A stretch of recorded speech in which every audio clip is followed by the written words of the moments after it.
BRS कहने को तो क्लास 11th का चैप्टर है, लेकिन आपके CA एग्जाम के अंदर अब मैंने ये जो फाइल कंपाइलेशन हर चैप्टर की बना दी है, तो बहुत बार बच्चा ऐसा है कि इसको हल्के में ले लेता है। फ्री के नंबर है, फ्री के नंबर मतलब लेवल जो एग्जाम का है, तो वो दिखाने के लिए इससे बाहर कुछ नहीं आएगा, मैं लिख के दे रहा हूं आपको। तो लास्ट स्टेज है, प्लीज ये जो कंटेंट दे रहा हूं इतना मैटर समेट लेना, इतना कंटेंट ढंग से करके एग्जाम हॉल में चले जाना, लिटरली बता रहा हूं। अब टाइम वेस्ट नहीं करते हैं। क्या क्या आया हुआ है आपके सामने प्रीवियस पार्ट के अंदर? आपका 5, 4, 5, 5, 5 मार्क्स का कंटेंट आया हुआ है। मॉक टेस्ट में अगर देखेंगे तो आपके सामने 10 मार्क्स तक की वर्किंग भी एग्जामिनर ने दी हुई है, 10 मार्क्स की। दिसंबर 23 के मॉक 1 के अंदर भी आया हुआ है, जून 23 के मॉक 2 में भी आया हुआ है। इतना ही मैटर करके चले जाना, जो जस्ट एक दिन गैप एग्जाम के अंदर, जस्ट इस मैटर को पेंडिंग नहीं छोड़ना अपना किसी तरीके से। अब कौन से वर्ड्स हैं सर? देखो, बैलेंस कैश बुक का दे रखा होगा, पासबुक का निकालना होगा, पासबुक का दे रखा होगा, कैश बुक का निकालना होगा। जिसका भी बैलेंस गिवन होगा, दूसरे वाले को हम किंग मानते हैं, राजा मानते हैं, उसकी बात एज इट इज फॉलो करते हैं। उसने जो भी गलती की हो, जो भी ठीक किया हो, उसको एज इट इज आपको अप्लाई करना है। इसमें cheque issued but not deposited, cheque deposited but not clear, bank interest received, bank charges, standing instructions, dividend received, insurance premium paid, customer directly deposit into bank account, bank wrongly debited passbook, bank wrongly credit cash book, sorry bank wrongly credit passbook, cash book के अंदर हमने गलती से cash वाली entry bank column में कर दी। ये कुछ चीजें हैं जो आपके इस टॉपिक में अलग अलग वैरायटी बना सकते हैं। मीनिंग समझ, चेक इशूड का मतलब होता है पेमेंट देना। तो अगर उसने कहा कि balance as per cash book है, राजा कौन है? पासबुक, उसकी चलेगी। तो मैंने चेक इशू किया है, लेकिन वो चेक अभी तक बैंक में लेके कोई पहुंचा नहीं है, तो कैश बुक वाले ने कम कर दिया है, पासबुक ने नहीं किया। मुझे पासबुक के हिसाब से जाना है तो मुझे ऐड करना पड़ेगा। ये वाला प्रोसेस आपको समझना है बस। वो कहता है check deposited but not cleared. तो चेक डिपॉजिट का मतलब है कि मैंने अपनी कैश को बढ़ा के दिखा दिया है, लेकिन पासबुक में कोई एंट्री हुई नहीं, क्लियर नहीं हुआ है। राजा कौन है? पासबुक वाला। किसके बराबर जाना है? पासबुक के बराबर। तो क्या करना पड़ेगा उसके बराबर जाने के लिए? लेस करेंगे। यह सिस्टम आपको क्लियर समझना है बस, और कोई ज्यादा बड़ा ड्रामा लफड़ा है ही नहीं। सिर्फ इतनी सी कहानी आपको ध्यान रखनी है। Bank interest received but no entry made in the cash book. अब बैंक इंटरेस्ट मिला होगा तो पासबुक बढ़ा के दिखा दिया होगा, ठीक है ना, लेकिन आपकी कैश बुक में कोई वर्किंग नहीं हुई। राजा कौन है? पासबुक, उसके बराबर जाने के लिए ऐड करेंगे। स्टैंडिंग इंस्ट्रक्शन, हमने बैंक वालों को ऑथराइज किया कुछ पेमेंट देने के लिए, तो अगर मैंने कहा कि मैंने पेमेंट अलाउड की हुई है कि मेरे बिहाफ पर मेरा इंश्योरेंस प्रीमियम पे कर देना, मेरा बिजली का बिल पे कर देना, ठीक है ना, मेरा म्यूचुअल फंड, मतलब जो भी पेमेंट जानी है अलाउड किया हुआ है, तो पासबुक से पैसा कम हो रखा है, कैश बुक में एंट्री नहीं हो रखी है। राजा कौन है? देखते जाओ। राजा पासबुक अगर पेमेंट कम हो रखी, तुम भी पेमेंट कम कर दो। सब हमें डिविडेंड रिसीव्ड हुआ है, मैंने किसी कंपनी में शेयर लिए हुए, उसका डिविडेंड रिसीव्ड हुआ है, बैंक कॉलम में रिसीव हुआ है, तो पासबुक बढ़ गई होगी, कैश बुक में कोई चेंज नहीं हुआ, उसके बराबर जाने के लिए ऐड करेंगे। लेकिन क्वेश्चन अगर कह दे opening balance as per passbook, opening balance as per passbook, जाना कहां पर है? Cash book. तो राजा कौन होगा? Cash book. जो जो कैश बुक ने किया होगा वो स्टेप आपको अप्लाई करने पड़ेंगे। अब इसमें कितनी बातें सुनो, प्रैक्टिस करके कहानी लिखनी। इसकी वीडियो का लिंक अगेन मैं सारे डाल के चल रहा हूं कि आपको उन टॉपिकों को लेकर दिक्कत ना आए। तो उनकी स्टार्टिंग की वीडियो सीरीज पूरी नीचे दे दी है, ये तो मैंने वीडियो इसलिए बना दी है। अब इसमें एक और आता है एडजस्टेड कैश बुक।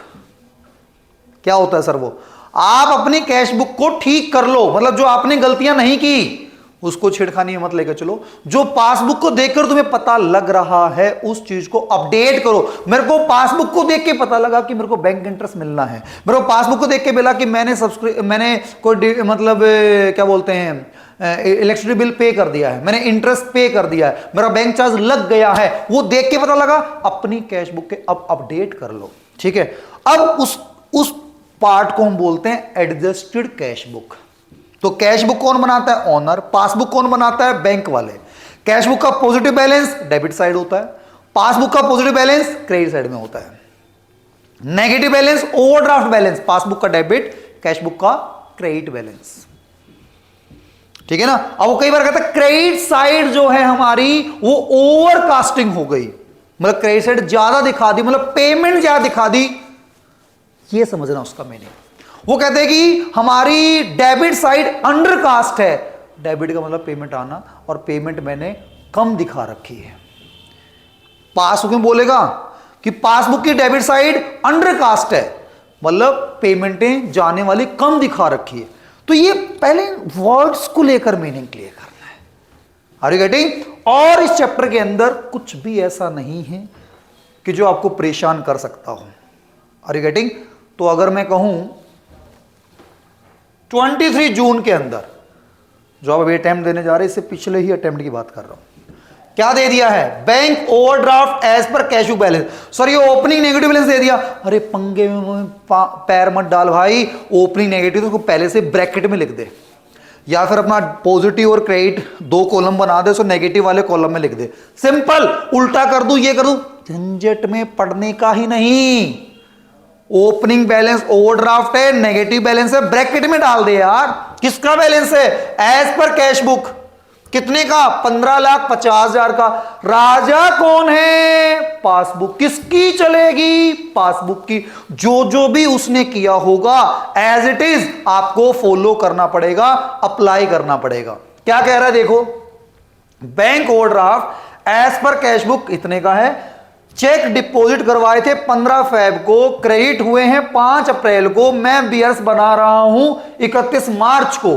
तो मतलब चेक डिपॉजिट मतलब मैंने अपना कैश बुक बढ़ा दिया होगा, कैश बुक का बैलेंस बढ़ा दिया होगा। पासबुक में वो चेक गया ही बाद में है, तो वहां का बैलेंस नहीं बढ़ा होगा। राजा कौन है? राजा है आपका पासबुक, क्योंकि ओपनिंग कैश बुक किसके बराबर चलना है? पासबुक के। उसने बैलेंस बढ़ा रखा है, नो, तो आप भी क्या करोगे? लेस।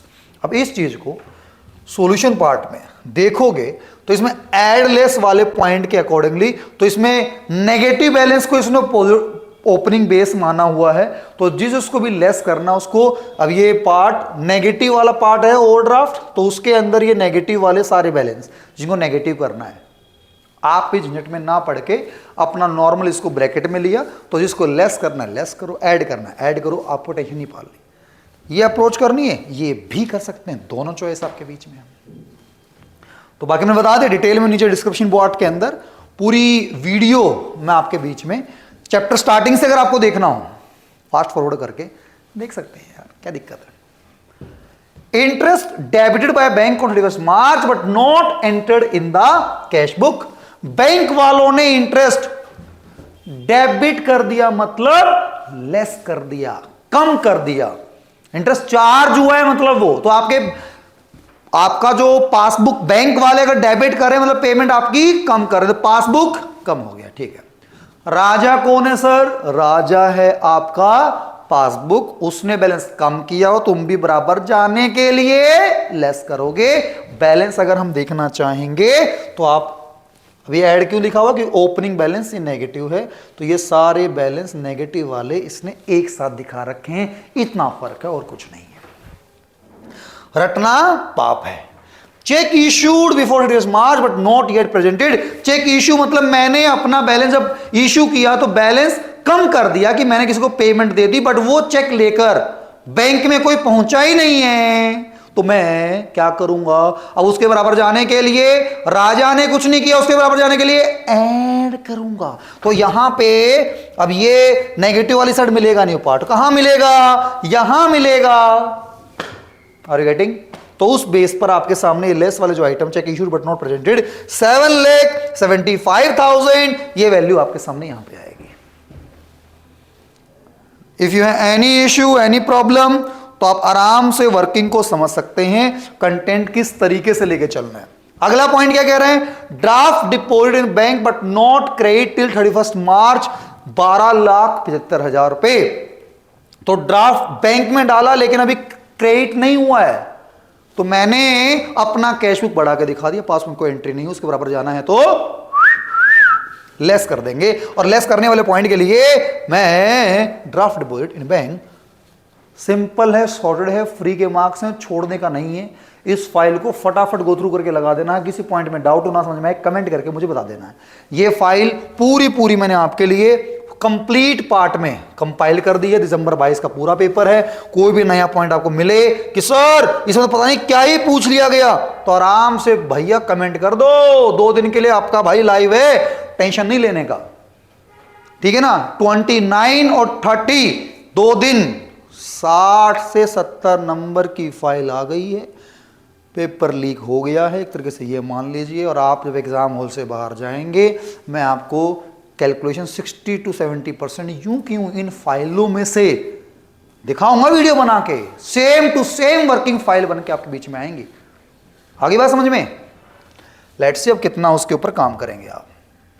चलिए मिलते हैं अब अगले चैप्टर के अंदर। वीडियो की लेंथ फ्री फंड में नहीं बढ़ाते हैं, चैप्टर छोटा सा ना, थोड़ा इंट्रो दे दिया है। फाइल का लिंक देने के लिए वीडियो बनाई गई थी, डिटेल में देखना तो उसके डिस्क्रिप्शन पार्ट के अंदर भी कंटेंट में शेयर करता हूं। जय हिंद दोस्तों, 70+ मिनिमम आप जाएंगे। इस इंटेंशन के साथ अपने टॉपिक को प्रॉपर फटाफट रिकैप कर दीजिए। जो स्टार्टिंग से देख रहे हैं उसके डिस्क्रिप्शन पॉइंट को देखते आगे बढ़िए। फाइनल अकाउंट पहले डाल चुके हैं हम, एनपीओ पहले डाल चुके हैं हम, शेयर कैपिटल हम डाल चुके हैं, ठीक है ना। आपका जो है कंसाइनमेंट आपका डल चुका है, आपका थ्योरेटिकल पार्ट सारा डल चुका है। तो सारा समेटते जाओ, कंटेंट को लास्ट स्टेज पर फिनिशिंग देते जाओ। All the best.